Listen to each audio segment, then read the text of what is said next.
Bienvenue à bord du vaisseau Hypersensas. Bonjour à toutes et à tous et bienvenue dans votre épisode hebdomadaire du Défaussé. Le Défaussé, c'est une émission qui va vous parler de jeux de société. Pour ce faire, bien sûr, je suis accompagné de la tribulante Alex. J'ai compris de la très blonde, je suis à peu près Très blonde, tribulante. Tribulante. Je sais pas ce que ça veut dire, je pense que c'est bien. Ah ok, très bien, on prend. Je teste des Let's mots. go. Ma chère Alex, est-ce que tu es prête à flipper sur un bateau? Je sais pas ce que c'est un peu nul, je suis pas fier de ça. Non. Captain Flippon, ouais. Captain Flippon, exactement, on va parler de Captain Flip.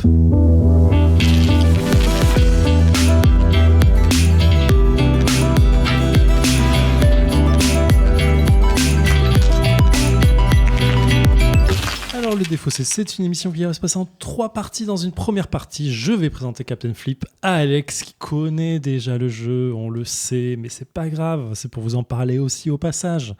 Dans une seconde partie, nous allons jouer et dans une troisième partie, nous allons débriefer de tout cela ensemble. Captain Flip, c'est un jeu de Paolo Mori et de Remo Conzadori, illustré par Jonathan Oconte même sûrement, pour 2 à 5 joueurs et joueuses autour de la table. C'est du 8 ans et plus pour 2 parties de 20 minutes environ. C'est édité par le très récent et déjà très nommé Playpunk, parce que je sais pas, ce Captain Flip a été nommé au Spiel, tout ça, machin, donc vous avez la référence. Comment j'ai découvert le jeu ? Bonne question. Eh bien, on l'a découvert ensemble. Exactement, et on l'a découvert au Flip. C'est faux, mais c'est pas grave. Au PEL. Ah, merde, putain, ça aurait été tellement drôle.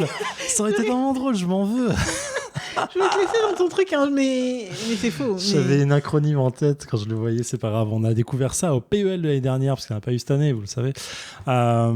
Effectivement, on a été happé par des personnes de Playpunk qui nous ont dit « Hey, vous voulez tester notre premier jeu en proto ?»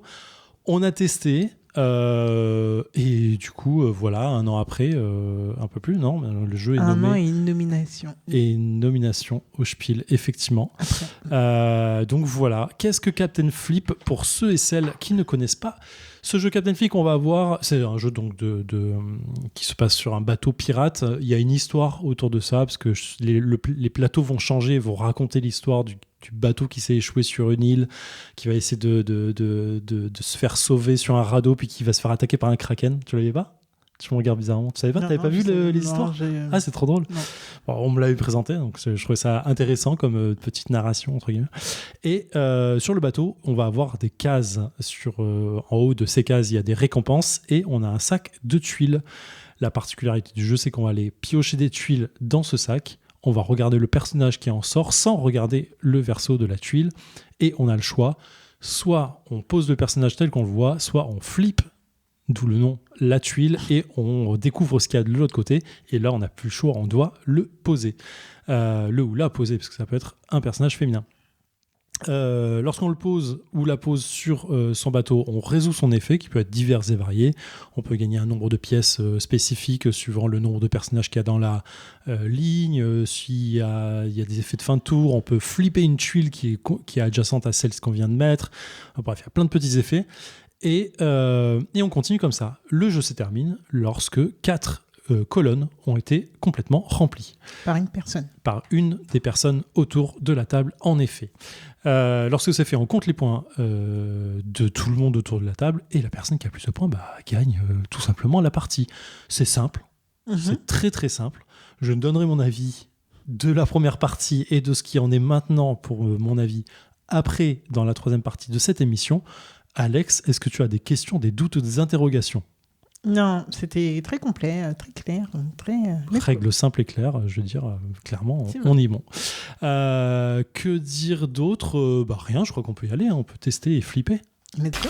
Le petit mousse, tous différents, c'est chaud. Le petit mousse, on le prend. Paf, donnez-moi la carte, madame. Oh putain, oui, non, par contre... Ah, le petit cuistot, là, vas-y, on le met là, hein, on le tente. Et nous sommes de retour dans le Défaussé après 8 minutes et quelques secondes de Captain Flip en compagnie d'Alex. Nous avons joué sur la carte numéro C, le radeau. Qu'en est-il de cette partie ? Nous vous ne le dirons pas pour des raisons que vous comprendrez en fin d'émission. Cependant, je vais me demander à Alex qu'elle a pensé de cette partie, en particulier du jeu, bien entendu. Ça se dit, numéro C? Numéro C, c'est une forme de barbarisme. Clairement, je suis un pirate, je peux le dire. Oui, c'est vrai. Alors, Captain Flip, je vais être tout à fait honnête, mais alors vraiment 100% honnête. C'est ce qu'on veut. Je comprends pas la hype. Vraiment, genre, quand on y a joué à PEL, t'avais l'air hypé. Moi, je l'étais pas trop. Ensuite, j'ai vu qu'ils montaient. Enfin, quand ils l'ont vraiment sorti, j'ai vu que le jeu montait. Tout le monde était à fond. J'ai vu Tarsa établir une suprématie sur BGA en tant que reine incontestée. J'ai vu. Enfin, vraiment, je ne comprends pas la hype. Mais il s'avère que sur BGA, j'y retourne. Tu vois, quand j'ai rien à lancer, je lance un Captain Flip. C'est simple à expliquer, c'est smooth. Vraiment, c'est rapide à jouer. On a fait 8 minutes. Enfin, vraiment, c'est ultra simple. Mais je trouve qu'on n'a pas de... Comment dire, t'as la main sur absolument rien, en fait. Tu gères pas. Il y a un tel hasard qu'on ne peut pas dire qu'on fait une strat à moins que ce soit le rush. Moi, ma strat, c'est le rush pour éviter que l'autre fasse trop de points. Tout en essayant moi-même d'aller récupérer des points. Donc, le monkey, il aide bien sur ça. Le singe, qui est donc un personnage qui permet de rejouer contre une perte de points. Le perroquet. Le perroquet, ouais. Le monkey fait retourner, ouais. Le perroquet, en effet. Et donc, ouais, quand ça se combine bien, quand tu arrives à les avoir, c'est top. Cependant, en fait, tu ne peux rien influencer. En fait, tu n'influences absolument rien à aucun moment. Et du coup, c'est agréable que ce soit que 8 minutes. Tu vois, que ce soit des parties ultra rapides, parce que subir ce hasard sur 30 minutes de jeu, ça serait pour moi assez insupportable. Donc là, moins de 10 minutes de jeu, c'est faire, c'est OK. Tu vois, c'est un peu comme, je sais pas, j'ai envie de le comparer à un jeu que j'adore, mais en fait, ça va pas être pareil. Mais Far Away, tu vois, c'est tellement rapide que c'est sans conséquence. Sauf que Far Away, j'ai l'impression de beaucoup plus gérer ce que je fais et d'avoir une incidence beaucoup plus forte dans ce que je fais. Mais ouais, Captain Flip, je vois en fait que c'est tout public, qu'on peut l'expliquer à des enfants, des parents, enfin vraiment, tout le monde va s'y retrouver, il n'y a pas de souci. Mais je vois pas derrière l'attrait que ça peut avoir sur des personnes qui ont l'habitude de jouer, vraiment. Ok. Je l'ai expliqué plusieurs fois du coup Alors, les greniers ludiques ont un événement qu'ils refont régulièrement à l'Académie du Climat. Et je l'avais expliqué, je crois, là-bas. Et à chaque fois, en fait, quand je l'explique, vraiment, c'est avec bon cœur que je l'explique en me disant, je veux comprendre cette hype. Donc, je veux voir les yeux des gens quand ils y jouent la première fois et essayer de comprendre ce qu'ils aiment tant. Et à chaque fois, j'ai des trucs en mode, ah, ok. Par contre, à contrario, on a aussi Monsieur le H, Monsieur Univer, Hamza, qui arrête pas de dire As d'or de l'année, c'est sûr, c'est un banger. Il arrête pas de répéter ça. J'aimerais vraiment comprendre. Okay. Mais je suis curieuse d'avoir ton avis parce que je crois que ton avis a évolué et donc ça serait intéressant de l'avoir. Effectivement. Alors effectivement, PEL l'année dernière, je me souviens pas avoir été hypé. T'étais hypé. Sur place, t'étais hypé. Enfin, en tout cas, t'as communiqué un peu de hype. Ok. Je pense que j'étais content de tester le premier jeu de Playpunk dans l'idée. Mais dans l'idée, quand j'étais sorti du jeu, j'étais pas en mode ça va être un super jeu. Quoi. J'étais un peu déçu de me dire ok, c'est leur premier jeu. C'est quand même 2 personnes qui ont monté la boîte qui sont assez connues dans le monde du jeu. J'étais un peu en mode ok, ils voient un truc que moi je vois pas. Je suis pas trop fan du jeu quoi. Et j'y ai pas rejoué pendant quasi un an quoi. J'ai rejoué une fois, je pense à Toulouse, et j'y ai rejoué lors de l'événement d'Asmodée là qu'on a fait où ils présentaient l'extension du jeu. Et dans l'idée du coup, même quand on y avait joué là, j'étais un peu en mode ok, le jeu est bien, en vrai, j'y prends plaisir à jouer, à poser mes tuiles.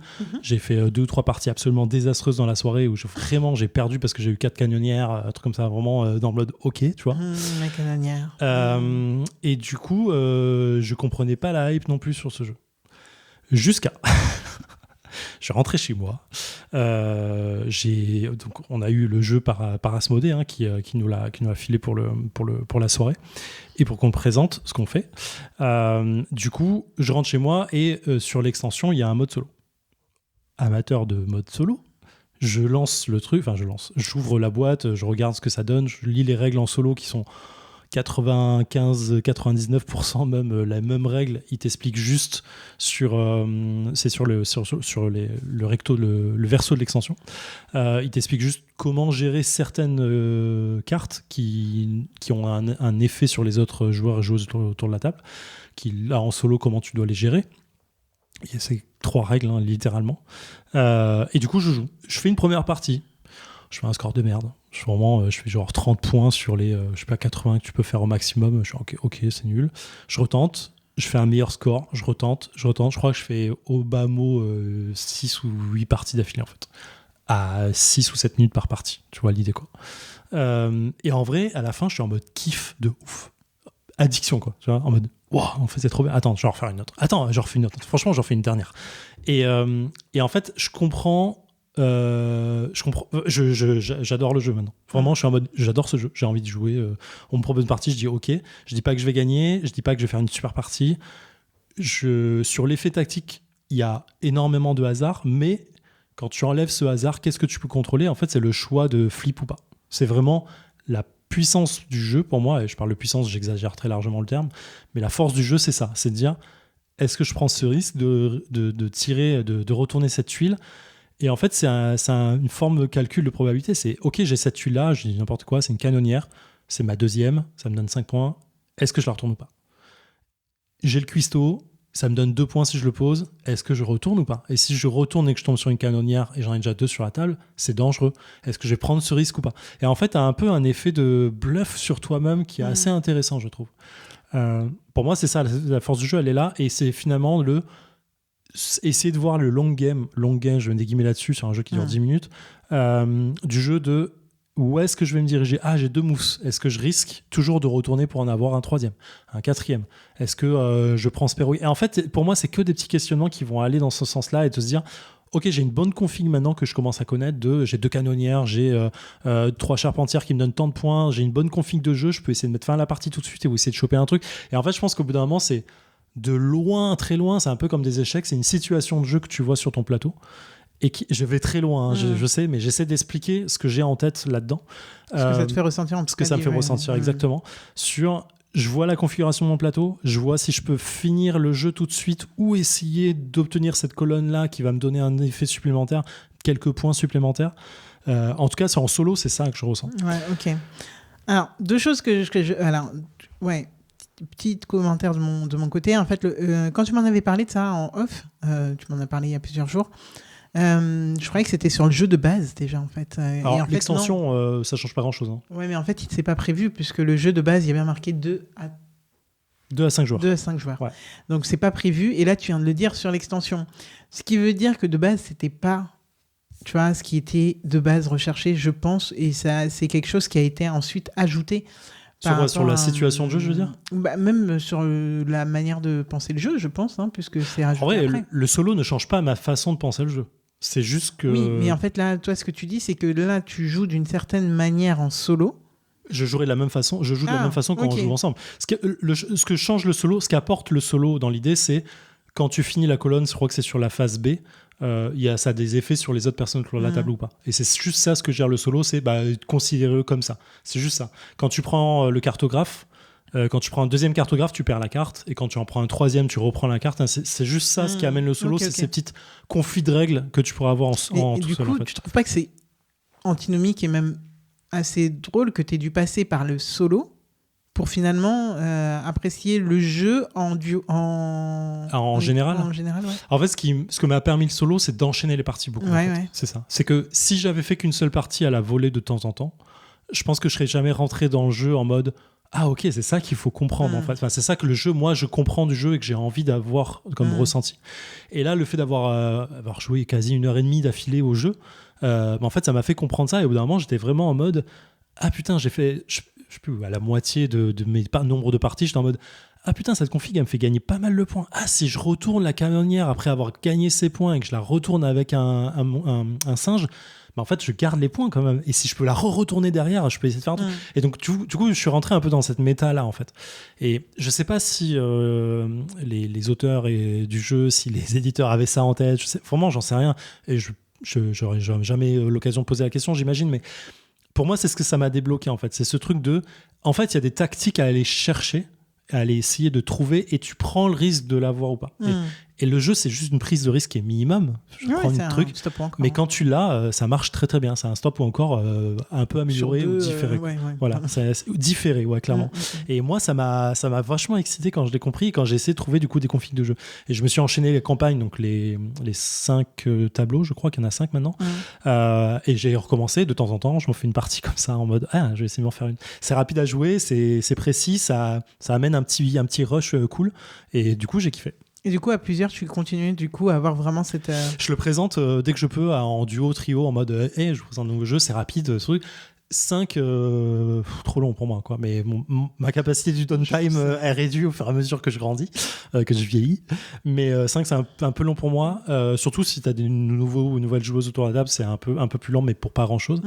Mais voilà. Mais tu vois, quand je parle... j'ai beaucoup joué ce week-end de Littoral. C'est le truc avec les tuiles en bois, là. Si ça, je te le présenterai alors. Mais c'est un peu le même effet, quoi. Tu prends un truc, tu regardes des deux côtés, tu choisis le deux côtés, donc t'as pas cet effet bluff, mais tu vas chercher aussi une tactique au fur et à mesure du jeu, et pourtant c'est que de la pioche dans une forme de hasard. Et c'est assez agréable, je trouve. Donc voilà. Ok, bon, écoute... Je sais pas si je t'ai convaincu dans l'idée, mais...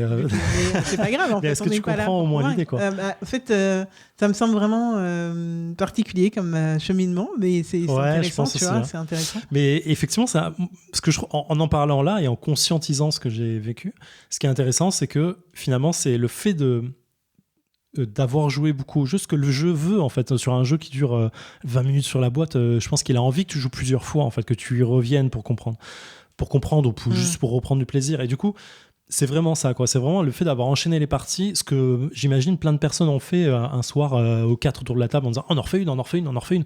Et du coup, de retrouver un peu cet effet-là, quoi. Moi, j'ai dû le faire en solo pour l'avoir. Donc, ma conclusion là-dessus, c'est parfois sur certains jeux, je pense qu'il faut pousser un peu le truc pour essayer de chercher ce que les gens ont fait. Ce que tu fais finalement, quand tu dis j'essaie de l'expliquer aux gens pour comprendre où est le buzz, ce que moi je comprends pas ou quoi.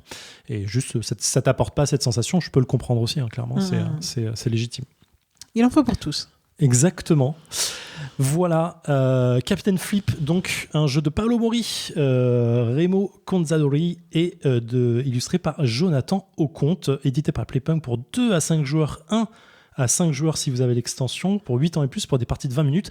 Et ma chère Alex, on n'a pas dit qui avait gagné cette partie. Nous ne l'avons pas dit. Nous ne l'avons pas dit et nous ne le dirons pas. Pourquoi on ne va pas dire ça? Parce que grâce à Playpunk et à Asmodee qui nous ont offert, donc comme on l'a dit, le jeu, on a un deuxième exemplaire du jeu avec extension qu'on a décidé de vous offrir ou de vous donner la possibilité de gagner en tout cas.